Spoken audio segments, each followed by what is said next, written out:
ಕೊಡಬೇಕಂತ ಕೇಳ್ತಾ ಇದ್ದೀನಿ. ದಯವಿಟ್ಟು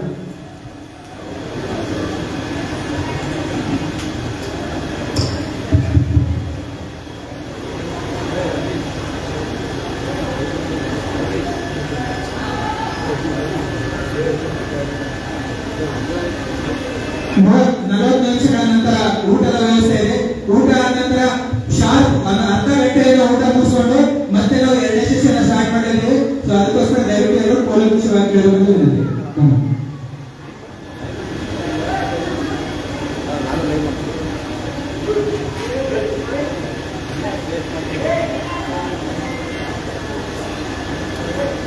साथियों, आज कर्नाटक राज्य का बामसे तथा राष्ट्रीय मूल निवासी संघ का ये 15वां राज्य अधिवेशन है. ಇವತ್ತು ಕರ್ನಾಟಕ ರಾಜ್ಯದ ಬಾಂಸೆ ಹಾಗೂ ರಾಷ್ಟ್ರೀಯ ಮೂಲ ನಿವಾಸಿ ಸಂಘದ 15ನೇ राज्य अधिवेशन ನಡೆಯಲಿದೆ. और इस राज्य अधिवेशन के उद्घाटन ಈ ರಾಜ್ಯ ಅಧಿವೇಶನದ ಉದ್ಘಾಟಕರು ಲಿಂಗಾಯತ ಧರ್ಮದ ಸೇರಿದ ಪೂಜ್ಯ स्वामीजीಗಳು ಆಗಿದ್ದರಿಂದ ನನಗೆ ತುಂಬಾ ಖುಷಿ ಆಗುತ್ತಿದೆ. लेकिन इस अधिवेशन के मौके पर मैं एक बहुत ही चौंकाने वाली जानकारी कर्नाटक के साथियों को बताना चाहता हूँ. ಈ ಅಧಿವೇಶನದ ಸಂದರ್ಭದಲ್ಲಿ ಕರ್ನಾಟಕದವರಿಗೆ ನಾನು ಬಹಳ ಮುಖ್ಯವಾದ ಒಂದು ಮಾಹಿತಿ ನೀಡಲು ಇಚ್ಛಿಸುತ್ತೇನೆ. कर्नाटक में पिछले सालों कई सालों से एक बड़ी मूवमेंट चल रही है कि लिंगायत हिंदू नहीं है, लिंगायत एक स्वतंत्र धर्म है. ಕರ್ನಾಟಕದಲ್ಲಿ ಹಿಂದಿನ ಬಹಳ ವರ್ಷಗಳಿಂದ ಒಂದು ಆಂದೋಲನ ನಡೀತಾ ಇದೆ. ಏನು ಆಂದೋಲನ ಎಂದರೆ ಲಿಂಗಾಯತರು ಹಿಂದೂಗಳಲ್ಲ. लेकिन इस आंदोलन का परिणाम क्या हुआ, इसकी समीक्षा कर्नाटक के लिंगायत धर्मगुरुओं को और धर्म अनुयायियों को करना जरूरी है. ಈ ಆಂದೋಲನದ ಸಮೀಕ್ಷೆಯನ್ನು ಕರ್ನಾಟಕದ ಲಿಂಗಾಯತ ಧರ್ಮಗುರುಗಳು ಮಾಡಬೇಕಾಗಿದೆ. मेरी नजर में एक बात आई है, ನನ್ನ ಒಂದು ಅನುಭವದಲ್ಲಿ ಈ ಒಂದು ಮಾತು ಬರ್ತಾ ಇದೆ. और वो बात ये आई है कि कर्नाटक के बाहर के लोग और भारत के बाहर के लोग लिंगायत धर्म क्या है इसके बारे में उनके मन में जिज्ञासा पैदा हुई है. ಸೊ ನನ್ನ ಅನುಭವದಲ್ಲಿ ಏನು ಮಾಹಿತಿ ಬಂದಿದೆ ಅಂದ್ರೆ ಭಾರತ ಹಾಗೂ ಭಾರತದ ಆಚೆ ಇರುವ ಜನಗಳಿಗೆ ಲಿಂಗಾಯತ ಧರ್ಮ ಅಂದ್ರೆ ಏನು ಇದರ ಬಗ್ಗೆ ಜಿಜ್ಞಾಸೆ ಹಾಗೂ ಚರ್ಚೆ ಮಾಡುತ್ತಿದ್ದಾರೆ. मगर ये जिज्ञासा ಪ್ರಜೆಗಳು ಮಾಡುತ್ತಿದ್ದಾರೆ. तब फॉरेन के लोग लिंगायत धर्म के बारे में लिटरेचर ढूंढ रहे हैं और जो मूल लिंगायत लोग हैं उनका लिटरेचर कन्नड़ भाषा में है, अंग्रेजी भाषा में अवेलेबल नहीं है. ಸೊ ಹೊರದೇಶದಲ್ಲಿರುವ ಫಾರಿನರ್ಸ್ ಲಿಂಗಾಯತ ಧರ್ಮದ ಲಿಟರೇಚರ್ನ ಹುಡುಕ್ತಾ ಇದ್ದಾರೆ. ಆದರೆ ಲಿಂಗಾಯತ ಧರ್ಮದ ಲಿಟರೇಚರ್ ಕನ್ನಡ ಭಾಷೆಯಲ್ಲಿದೆ.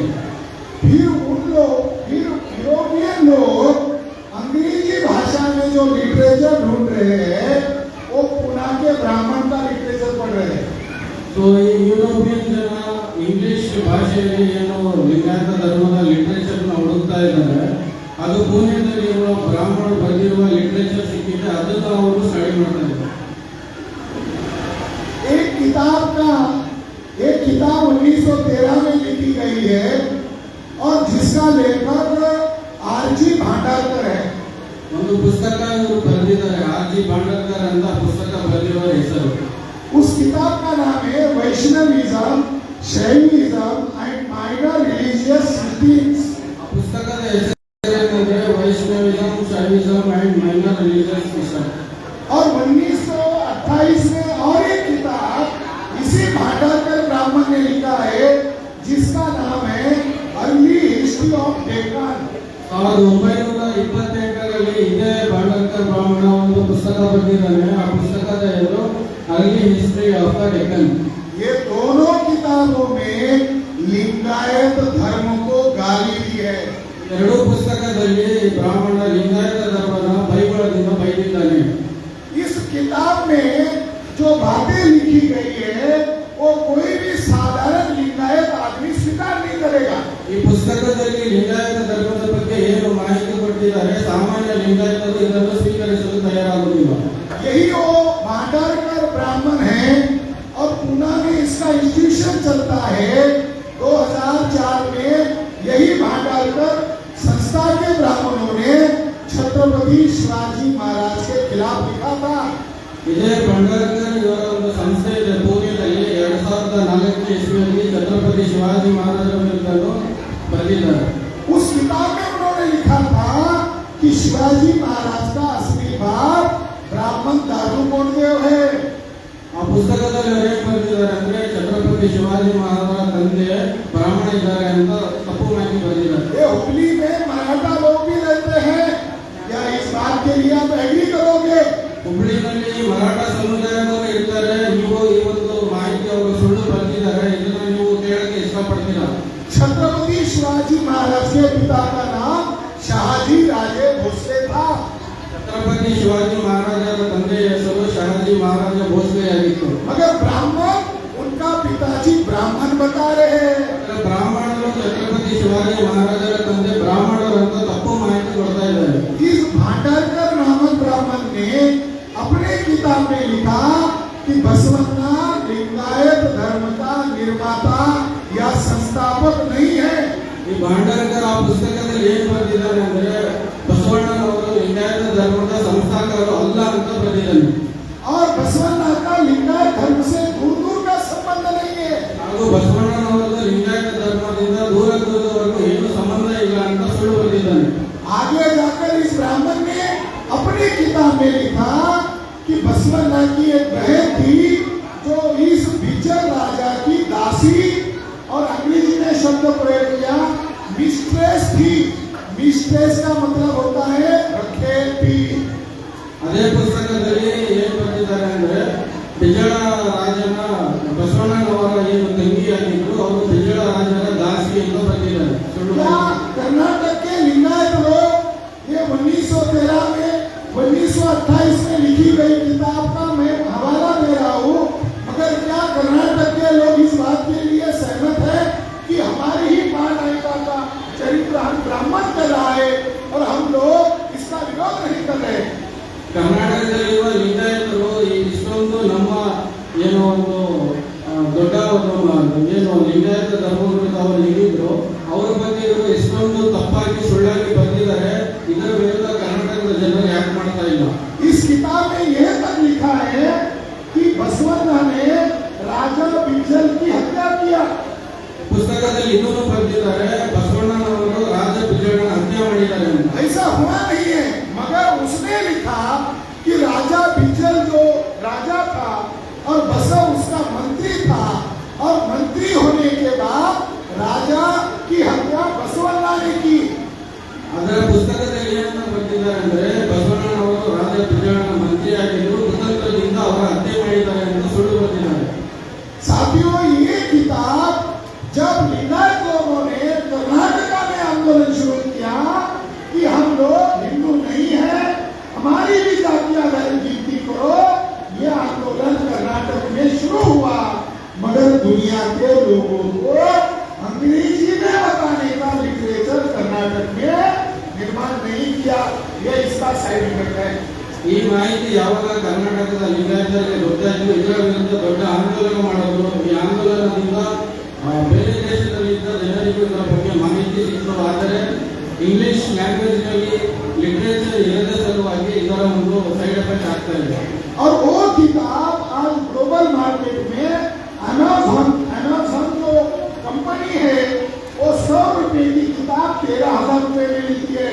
ಈ ಪುಸ್ತಕ ಆನ್ಲೈನ್ ಅಮೆಜಾನ್ ವೆಬ್ಸೈಟ್ ನಲ್ಲಿ 300 ರೂಪಾಯಿ ಇರುವ ಪುಸ್ತಕ 1300 ರೂಪಾಯಿನಲ್ಲಿ ಸಿಗ್ತಾ ಇದೆ.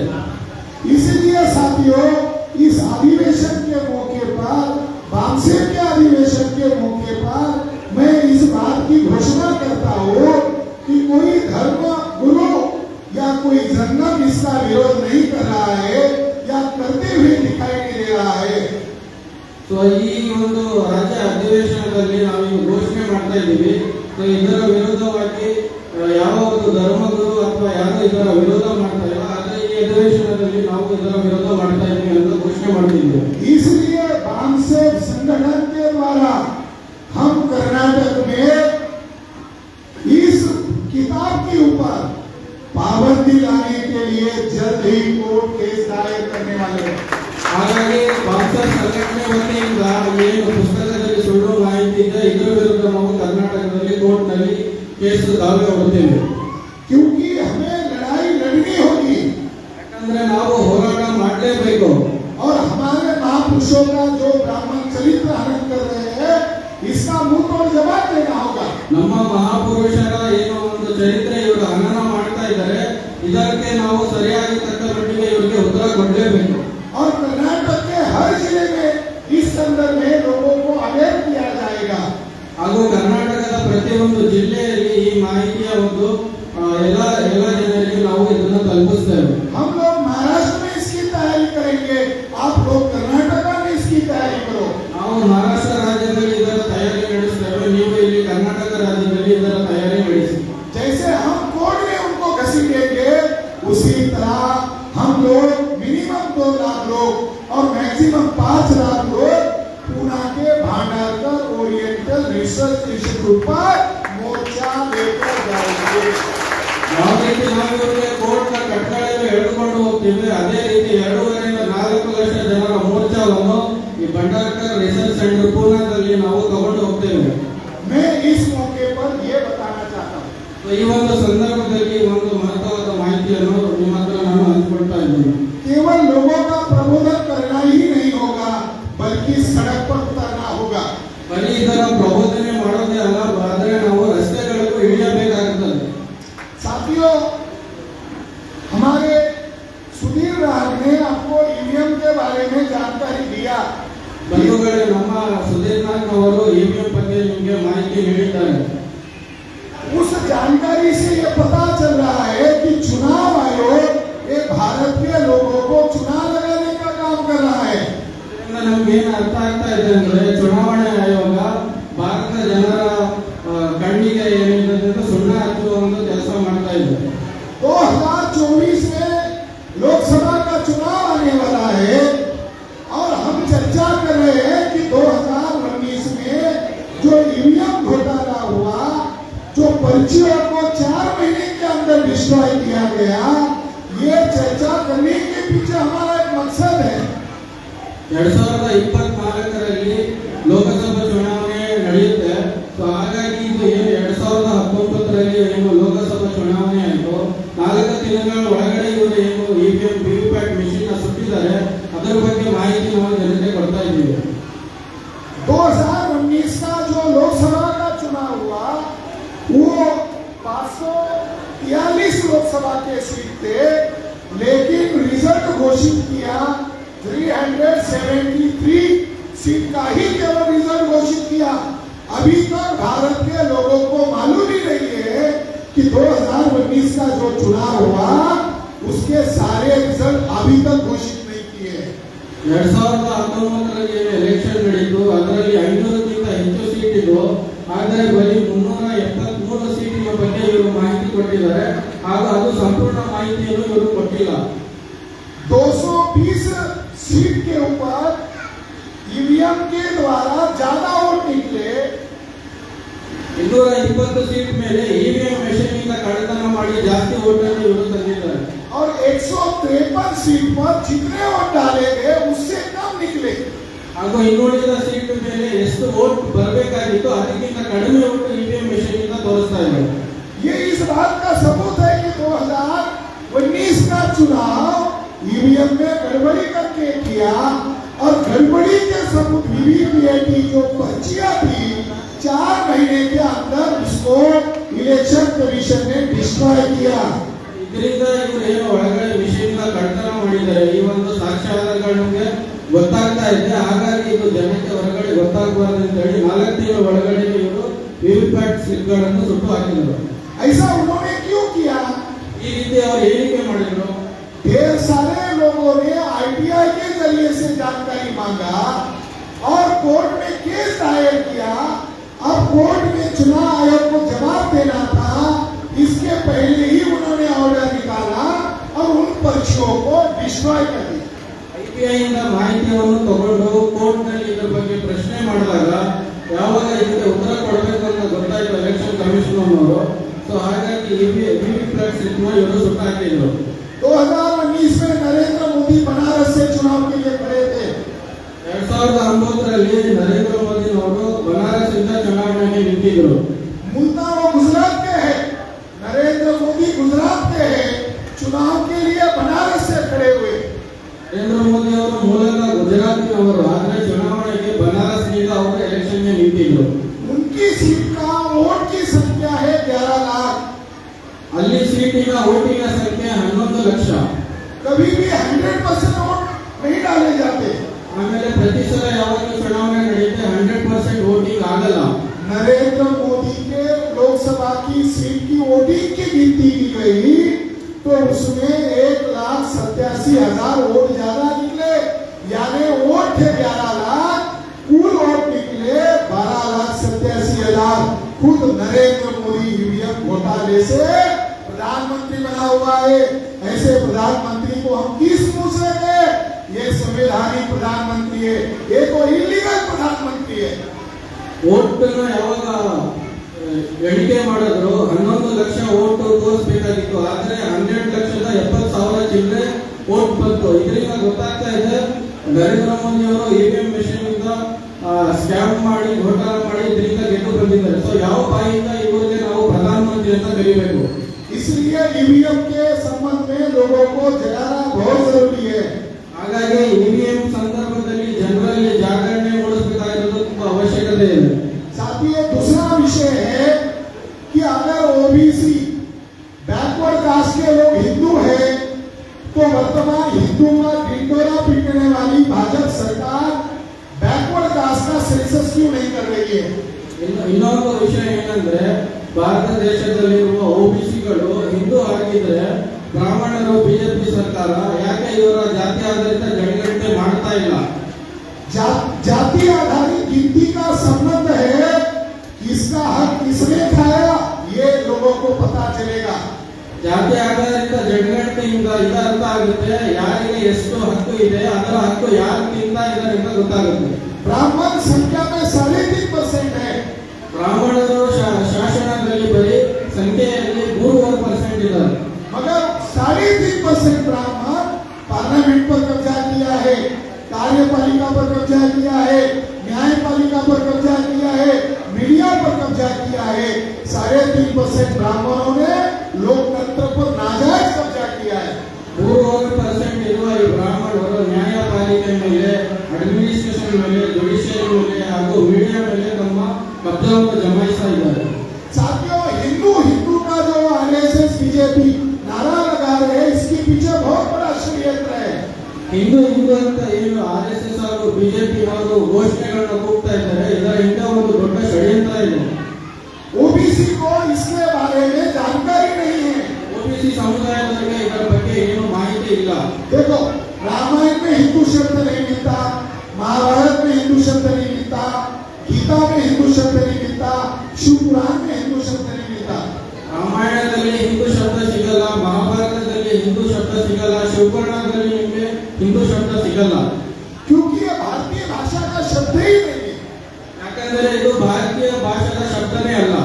ये 11वीं शताब्दी में जो भारत में आक्रमणकारी मुसलमान आए, वो बाहर से आए हुए जो मुसलमान थे, उनकी भाषा पर्शियन थी और हिंदू शब्द पर्शियन भाषा का शब्द है.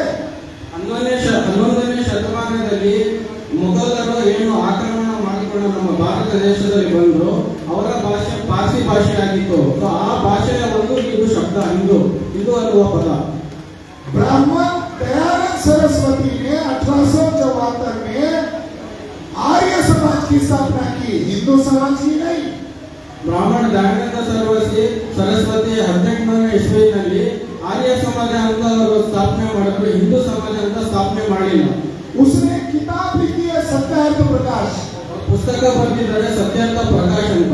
उसके पेज नंबर 81 पर स्वामी दयानंद सरस्वती ने लिखा है.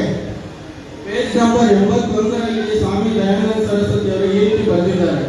दयानंद सरस्वती कहते हैं, आर्य ब्राह्मणों, तुम अपने आप को हिंदू मत कहो, ये मुगल मुसलमानों के द्वारा दी गई गाली है, जिसका अर्थ होता है काला, चोर, डाकू, गुलाम, नीच और कपटी।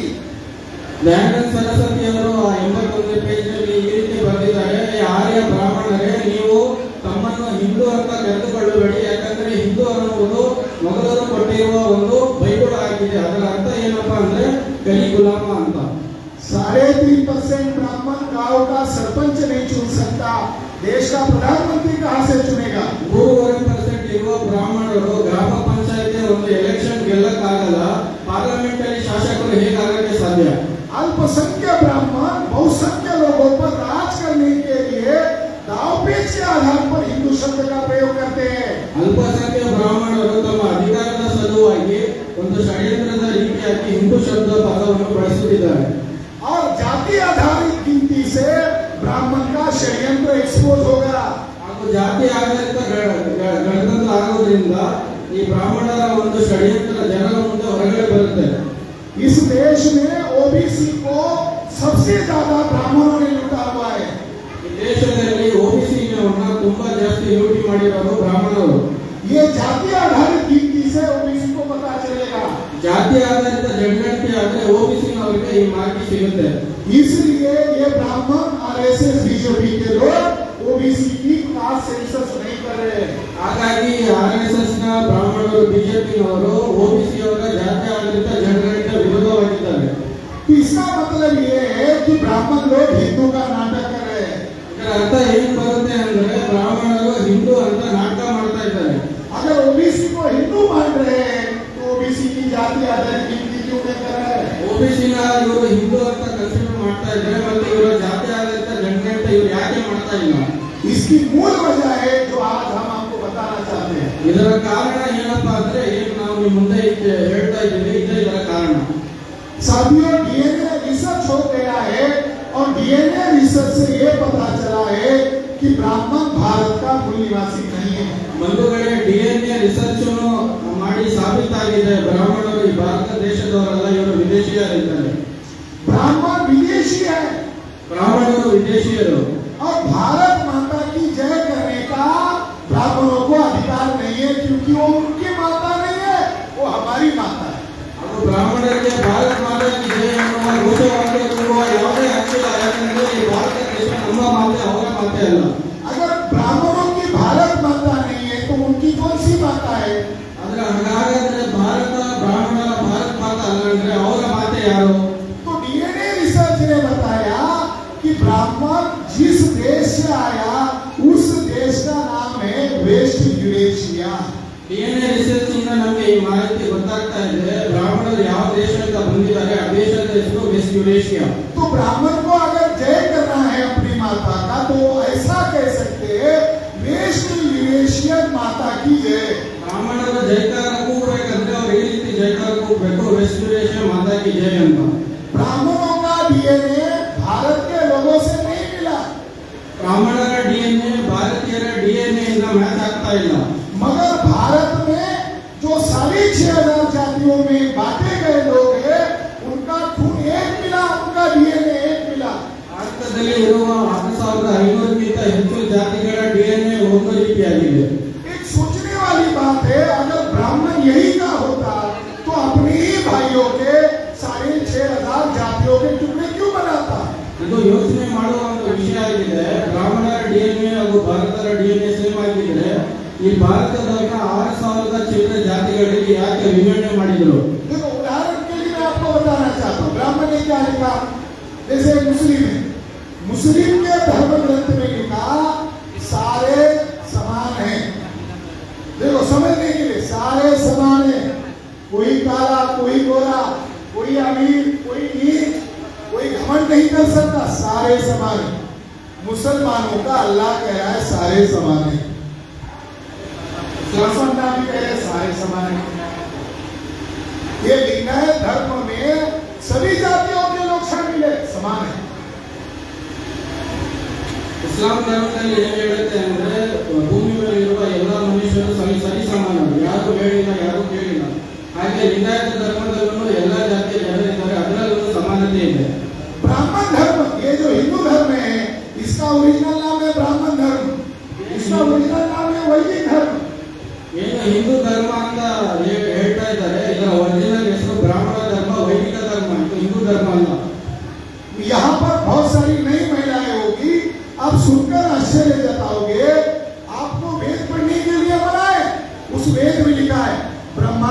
मुंह से एक बच्चा हुआ उसका नाम ब्राह्मण है, क्या आप मान्य करोगे?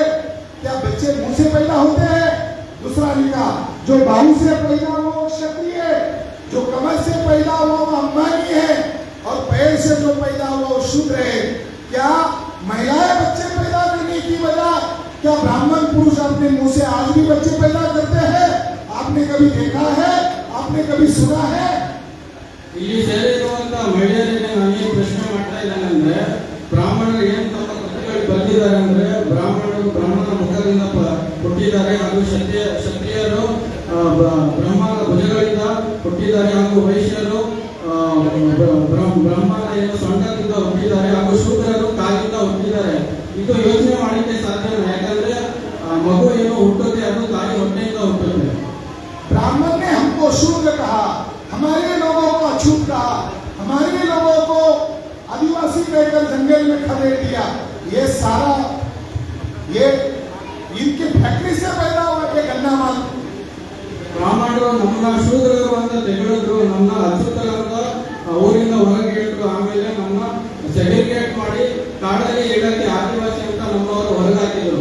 मनुस्मृति नामक एक ब्राह्मणों का कानून है, उस कानून में लिखा हुआ है कि महिलाओं को कभी आजादी नहीं देनी चाहिए। ಮನುಸ್ಮೃತಿ ಅಂತ ಬ್ರಾಹ್ಮಣರ ಒಂದು ಕಾನೂನಿನ ಪುಸ್ತಕ ಇದೆ, ಅದರಲ್ಲಿ ಅವರು ಬರೆದಿದ್ದಾರೆ ಮಹಿಳೆಯರಿಗೆ ಯಾವತ್ತೂ ನಾವು ಸ್ವಾತಂತ್ರ್ಯ ಕೊಡಲ್ಲ ಅಂತ. महिला पाप की जननी है, ऐसा मनुस्मृति लिखता है। जिस धर्म के बारे में हमारे लोगों को जानकारी नहीं है, महिलाओं के बारे में लिखा कि महिला पाप की जननी है। ಮನುಸ್ಮೃತಿಯಲ್ಲಿ ಮಹಿಳೆಯರ ಬಗ್ಗೆ ಈ ರೀತಿ ಉಲ್ಲೇಖ ಮಾಡಿದ್ದಾರೆ, ಮಹಿಳೆಯರು ಪಾಪದಿಂದ ಹುಟ್ಟಿರೋರು ಅಂತ ಬರೆದಿದ್ದಾರೆ. इसलिए डीएनए के आधार पर ब्राह्मण भी विदेशी है और ब्राह्मणों का ब्राह्मण धर्म भी विदेशी है। ಡಿಎನ್ಎ ಆಧಾರದಿಂದ ಇದೆ ನಮ್ಗೆ ಗೊತ್ತಾಗ್ತಾ ಇದೆ ಅಂದ್ರೆ ಬ್ರಾಹ್ಮಣನು ವಿದೇಶಿ ಇದ್ದಾನೆ ಹಾಗೂ ಅವರ ಧರ್ಮನು ವಿದೇಶಿಯಾಗಿದೆ. इसलिए मूलनिवासी लोगों को ये भी जानना जरूरी है कि लिंगायत, मुस्लिम, जैन, बुद्धिस्ट, सिख, जैन, इनका डीएनए भी मूलनिवासी निकला। तो हमारा डीएनए है वही ये अलग अलग धर्म को मानने वाले लोग, इनका धर्म अलग हो सकता है मगर ये भी हमारे तरह मूलनिवासी है। ಹಾಗಾಗಿ ನಾವು ಮೂಲ ನಿವಾಸಿಗಳು ಈ ಒಂದು ವಿಷಯವನ್ನು ಅರ್ಥ ಮಾಡ್ಕೋಬೇಕು. ಏನಂದ್ರೆ ಭಾರತದಲ್ಲಿರುವ ಮುಸಲ್ಮಾನರು, ಕ್ರಿಶ್ಚಿಯನ್ನರು, ಜೈನರು, ಲಿಂಗಾಯತರು, ಸಿಖ್ಖರು ಹಾಗೂ ಬೌದ್ಧರು ಇವರ ಡಿಎನ್ಎ ಹಾಗೂ ಇಲ್ಲಿರುವ SC ST OBC ಎಲ್ಲರ ಡಿಎನ್ಎ ಒಂದೇ ಆಗಿದೆ. जैसे ब्लड ग्रुप अलग अलग होते हैं, उनके नाम होते हैं, उसी तरह डीएनए ग्रुप के भी नाम होते हैं। ಯಾವ ರೀತಿ ರಕ್ತದ ಒಂದು ಗುಂಪುಗಳು ಬೇರೆ ಬೇರೆ ಇರುತ್ತೋ ಅದೇ ರೀತಿ ಡಿಎನ್ಎ ನ ಗುಂಪುಗಳು ಬೇರೆ ಬೇರೆ ಇರುತ್ತೆ. भारत में रहने वाले जो मूल निवासी लोग हैं, उन लोगों का डीएनए ग्रुप का नाम है L3MN। ಭಾರತ ದೇಶದಲ್ಲಿರುವ ಮೂಲ ನಿವಾಸಿಗಳ ಡಿಎನ್ಎ ಗುಂಪಿನ ಹೆಸರು L3MN. और ब्राह्मणों का जो डीएनए ग्रुप है उसका नाम है R1A1। ಬ್ರಾಹ್ಮಣರ ಡಿಎನ್ಎ ಗುಂಪಿನ ಹೆಸರು R1A1. तो हम छाती ठोककर कह रहे हैं ये भारत हमारा है।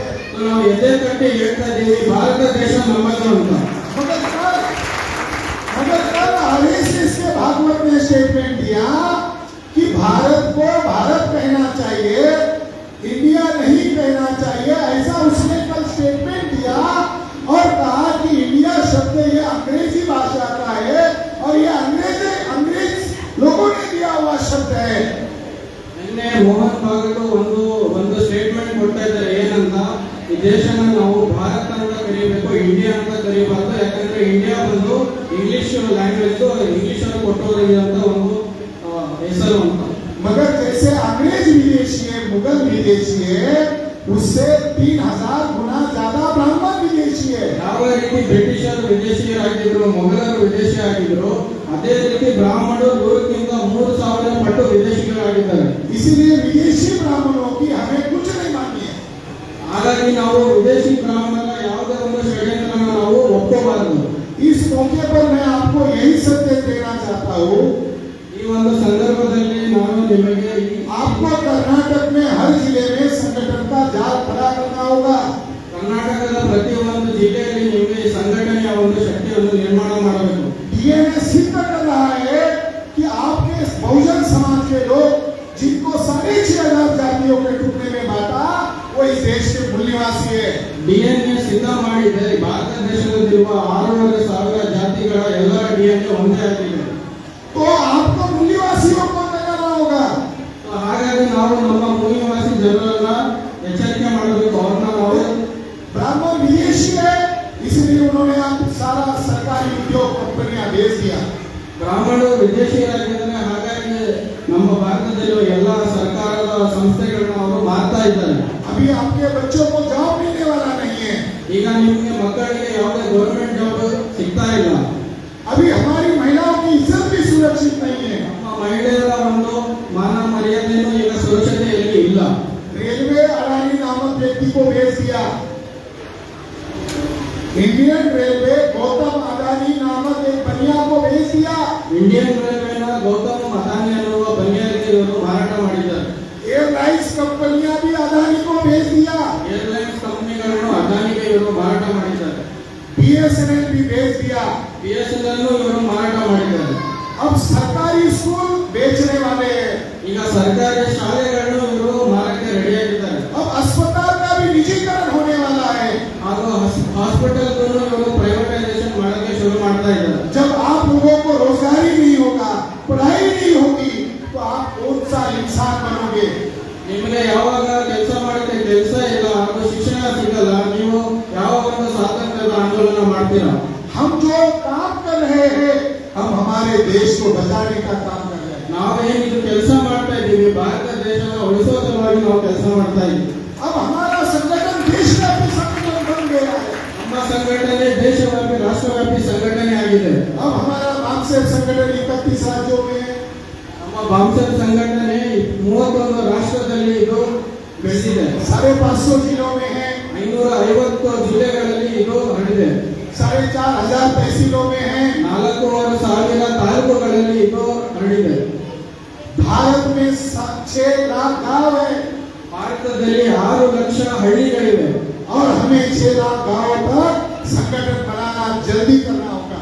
ಈ 6 ಲಕ್ಷ ಹಳ್ಳಿವರೆಗೂ ನಾವು ಈ ಸಂಘಟನೆಯ ಶಕ್ತಿಯನ್ನು ಬೇಗ ನಿರ್ಮಾಣ ಮಾಡಬೇಕಾಗುತ್ತದೆ. जैसे मुगल आए चले गए, अंग्रेज आए चले गए, ಯಾವ ರೀತಿ ಮೊಘಲರು ಬಂದ್ರು ಹೊರಟೋದ್ರು, ಬ್ರಿಟಿಷರು ಬಂದ್ರು ಹೊರಟೋದ್ರು, मगर ब्राह्मण कब जाने वाले हैं? ಆದ್ರೆ ಬ್ರಾಹ್ಮಣರು ಯಾವತ್ತೂ ಹೋಗ್ತಾರೆ. जिस दिन हम चल जाएंगे, उस दिन वो भारत को छोड़ देने वाले हैं। ಯಾವಾಗ ನಾವು ಹೋಗಿ ಅಂತ ನಾವು ಘೋಷಣೆ ಹೋಗ್ತೀವೋ ಅವತ್ತು ಅವರನ್ನು ಬಿಟ್ಟು ಹೋಗ್ತಾರೆ. आदमी में मान सम्मान स्वाभिमान की भावना होती है। ಮನುಷ್ಯನಲ್ಲಿ ಸ್ವಾಭಿಮಾನತೆ ಹಾಗೂ ಸಮಾನತೆ ಒಂದು ಭಾವನೆ ಇರುತ್ತೆ. और वो लोग हमें जानवर बना रहे हैं। ಹಾಗೂ ಆ ಜನರು ನಮ್ಮ ಪ್ರಾಣಿಗಳಿಂದ ಕಡೆಗಣಿಸ್ತಾ ಇದ್ದಾರೆ. तो हम हमारे महापुरुषों का आंदोलन जन आंदोलन में तब्दील करना चाहते हैं। ನಾವು ನಮ್ಮ ಮಹಾಪುರುಷರ ಆಂದೋಲನವನ್ನ ಜನಾಂದೋಲನದಲ್ಲಿ ಪರಿವರ್ತನೆ ಮಾಡಕ್ಕೆ ಇಚ್ಛಿಸ್ತಾ ಇದ್ದೀವಿ. इससे भारत आजाद होगा। ಇದರಿಂದ ನಮ್ಮ ಭಾರತ ದೇಶ ಸ್ವಾತಂತ್ರ್ಯಗೊಳ್ಳುತ್ತದೆ. ब्राह्मणों ने अपना ब्लूप्रिंट डिक्लेयर कर दिया है। ಬ್ರಾಹ್ಮಣರು ತಮ್ಮ ಬ್ಲೂ ಪ್ರಿಂಟ್ ನ ಡಿಕ್ಲೇರ್ ಮಾಡಿದ್ದಾರೆ. अब ब्राह्मण कह रहे हैं कि भारत में चुनाव ही नहीं होना चाहिए। ಬ್ರಾಹ್ಮಣರು ಹೇಳ್ತಾ ಇದ್ದಾರೆ ಭಾರತ ದೇಶದಲ್ಲಿ ಚುನಾವಣೆ ಅವಶ್ಯಕತೆ ಇಲ್ಲ ಅಂತ. आप जिसको वोट डालते हैं, आपके वोट की चोरी की जाती है। ನೀವು ಯಾರಿಗೆ ವೋಟ್ ಹಾಕ್ತಾ ಇದ್ದಾರೋ ಆ ವೋಟಿನ ಕಡಿತನ ಆಗ್ತಾ ಇದೆ. और प्रधानमंत्री का सलाहकार बोल रहा है कि भारत का संविधान रद्द कर देना चाहिए। ಪ್ರಧಾನಮಂತ್ರಿಯ ಸಲಹೆಗಾರ ಹೇಳ್ತಾ ಇದ್ದಾರೆ ಈ ಭಾರತದ ಸಂವಿಧಾನವನ್ನ ರದ್ದು ಮಾಡಬೇಕು ಅಂತ. तो मैं इस मौके पर यही संदेश देना चाहता हूँ। ಈ ಸಂದರ್ಭದಲ್ಲಿ ಈ ಒಂದು ಮಾಹಿತಿ ನಾನು ನಿಮಗೆ ಕೊಡಕ್ಕೆ ಇಷ್ಟಪಡ್ತಾ ಇದ್ದೀನಿ. कर्नाटक में जो कन्नड़ लैंग्वेज है, उसमें आपको इस आंदोलन का गांव-गांव में प्रचार करना होगा। ಕರ್ನಾಟಕದಲ್ಲಿ ಈ ಒಂದು ಆಂದೋಲನದ ಮಾಹಿತಿಯನ್ನು ಕನ್ನಡ ಭಾಷೆಯಲ್ಲಿ ಪ್ರತಿಯೊಂದು ಹಳ್ಳಿಯಲ್ಲಿ ನೀವು ತಲುಪಿಸಬೇಕು. और लोगों को गर्व भाव पैदा करना होगा कि हम भारत के मूल निवासी हैं। ಹಾಗೂ ಜನರಲ್ಲಿ ಒಂದು ಗರ್ವ ಭಾವನೆಯನ್ನು ತರಬೇಕು, ನಾವು ಈ ಭಾರತ ದೇಶದ ಮೂಲ ನಿವಾಸಿಗಳು ಅಂತ. आप ये करेंगे, ये आशा और विश्वास के साथ उद्घाटन सत्र की बात को मैं यही खत्म करता हूँ। धन्यवाद। जय मूल निवासी। ಈ ರೀತಿ ನಾವು ಮಾಡ್ತೇವೆ ಅಂತ ಒಂದು ಆಶಾಭಾವನೆಯಿಂದ ನಾವು